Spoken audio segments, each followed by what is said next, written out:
Me inicié en el mundo de la música a los 6 años tocando el violín. En mi familia habían otros instrumentistas, viola, luego aparecieron cornistas, trompeta, pianistas, y la verdad que siempre estuve rodeado de música, siempre se escuchó mucha música en mi casa. Entonces, eso para mí siempre fue muy motivante, siempre fue un incentivo y fue un refugio también eh, que encontré en la música desde muy niño, una forma de poder expresar todo aquello que no podía hacer con palabras. Recuerdo mi primera vez dirigiendo una orquesta, hace muchísimos años, fue en Alemania. Yo originalmente pensaba en mis alumnos, yo tenía alumnos de viola y de violín, que son mis instrumentos, y había conformado un cuarteto en una escuela de música en Alemania. Y luego fueron apareciendo más y fueron sumándose más y más y más, hasta que cuando quise acordar había una orquesta conformada y, y no tuve más remedio que dirigir. Así se fue dando accidentalmente. Yo era músico de orquesta y tocaba música de cámara, tocaba en orquestas de cámara en Hamburgo y se fue dando de manera natural, hasta que en un momento empecé realmente a sentir la necesidad de expresarme a través de ese instrumento tan maravilloso que es la orquesta. Para mí, este repertorio es muy especial porque vamos a tener dos obras muy contrastantes, como es la tumba de Couperin de Ravel, donde vamos a poder apreciar las delicadezas del sonido, del arco, de los matices diversos que vamos a estar haciendo, los colores de la orquesta, y eso va a contrastar un poco con un discurso musical, con una orquesta mucho más grande, que es la que plantea Mahler en su primera sinfonía. Entonces vamos a poder ahí realmente apreciar todos los colores posibles de la orquesta, en su gran formación y en su formación un poco más pequeña. Al mismo tiempo, es una obra, por ejemplo, la primera de Mahler, es una obra que de comienzo a fin tiene un discurso musical que te diría que es como una unidad. Eso es lo que nosotros estamos tratando de lograr ahora, de hacer un transcurso desde la primera nota hasta la final, darle una unidad, generar un discurso musical muy complejo de hacer, que está compuesto por muchos instrumentos, por muchas diferentes melodías, algunas, por ejemplo, en el tercer movimiento, que pareciera que no tienen correlación entre sí, pero que en realidad cuando uno va a la historia de la sinfonía y la historia del compositor, encuentra que sí. Bueno, darle esa forma es un gran desafío para nosotros. Creo que la orquesta lo está haciendo maravillosamente bien, pero requiere también de una concentración enorme, el trascender lo que está matemáticamente escrito en la música, ¿no? Me refiero a la afinación, a los tempos y a la métrica. Creo que lograr que la música se convierta en parte orgánica de este ser vivo que es la orquesta es lo fundamental, es lo que genera la magia de un concierto. Sí, recuerdo de, de pensar siempre hacia adelante, de pensar siempre en positivo, de trabajar siempre para mejorar, de jamás conformarse con un resultado específico. Yo pienso que una de las frases que más me conmueven y que más me interesan es que cuando uno siente que llegó, recordarse que es ahí donde todo comienza. Bueno, es un sonido muy particular que se tiene aquí en Venezuela.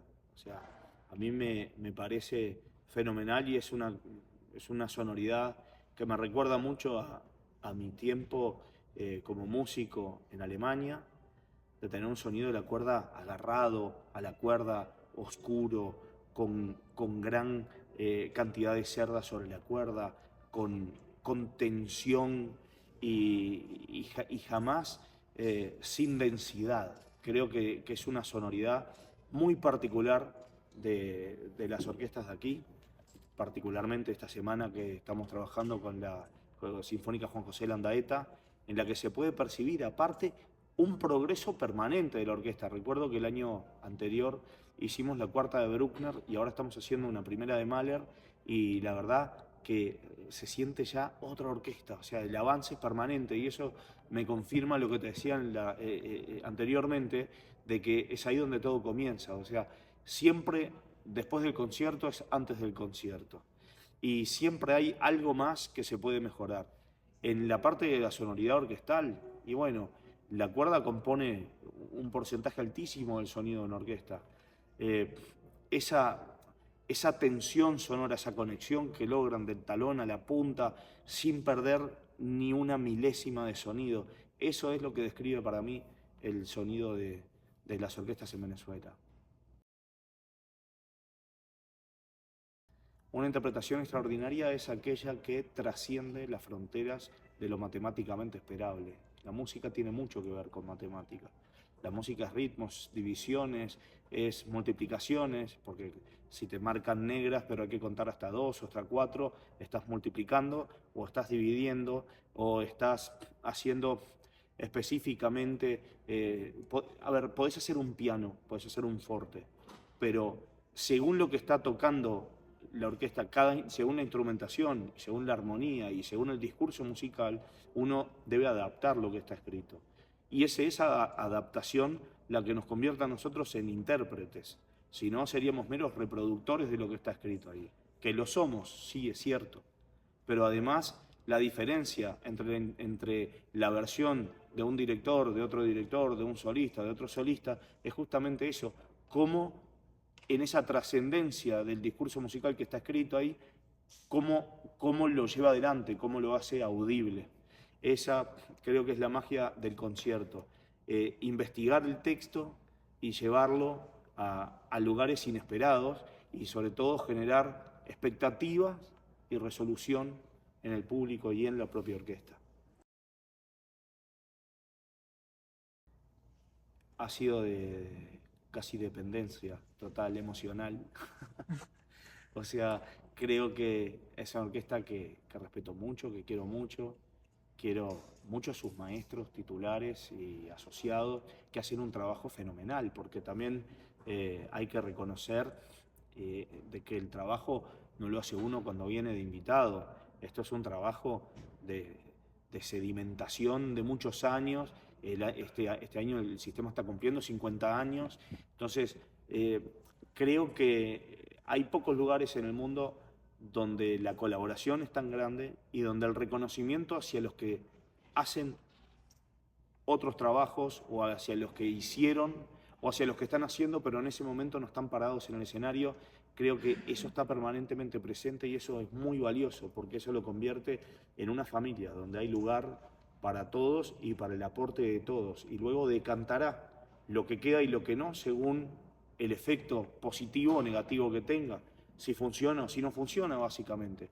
Pero creo que en esa experiencia te diría que puedo observar claramente una evolución ininterrumpida de eterno increyendo, gracias a los integrantes, gracias a la administración, pero también gracias al maestro titular, gracias a Cristian, gracias al maestro Uzcategui, que por ejemplo hizo la preparación de la primera de Mahler y que está permanentemente trabajando para mejorar la calidad de la orquesta. Siento que es una orquesta que tiene aún todo por delante y que no tiene techo, no tiene límite. La música para mí es, es todo, está presente en absolutamente todo, desde que yo soy papá de dos niños, que por supuesto amo mucho y son lo más importante que un papá puede tener en su vida, y veo también ese efecto de cuando cantamos, de cuando escuchamos música. Yo, por ejemplo, escucho los programas que voy a dirigir, los escucho con mis niños, les cuento lo que va pasando en la orquesta, seguimos la partitura juntos, aunque ellos todavía no saben leer música, tengo uno pequeñito, tiene 3 años, y hay otro que tiene 8 recién cumplidos, pero creo que es parte, es la columna vertebral, es el eje de la vida en general, porque expresa todo aquello que las palabras no alcanzan. Y eso no es nada más ni nada menos que la emoción en estado puro, porque la música no tiene palabras, pero la música emociona. Entonces esa emoción no responde a, a la caracterización o a la descripción de una emoción. No es que uno está diciendo tristeza, alegría y asocia, sino que la música genera todas esas emociones sin mencionarlas. Y ahí está la magia del lenguaje musical, de que podés tener una audiencia a casi todo el mundo emocionándose de una manera muy similar, aunque no está escrito, nadie dijo que tal acorde iba a generar tristeza o miedo, terror, pánico, alegría, luz, ¿no? Son cosas que uno de repente no las espera, pero están. Yo eso lo defino como la emoción humana en estado puro, sin palabras que la describan y sin palabras que enturbien de alguna manera el concepto. Creo que como lenguaje es una maravilla y como elemento para expresarnos y para desahogar tanto nuestras penas como nuestras alegrías y para relacionarnos con otros, es un instrumento fundamental que no puede faltar.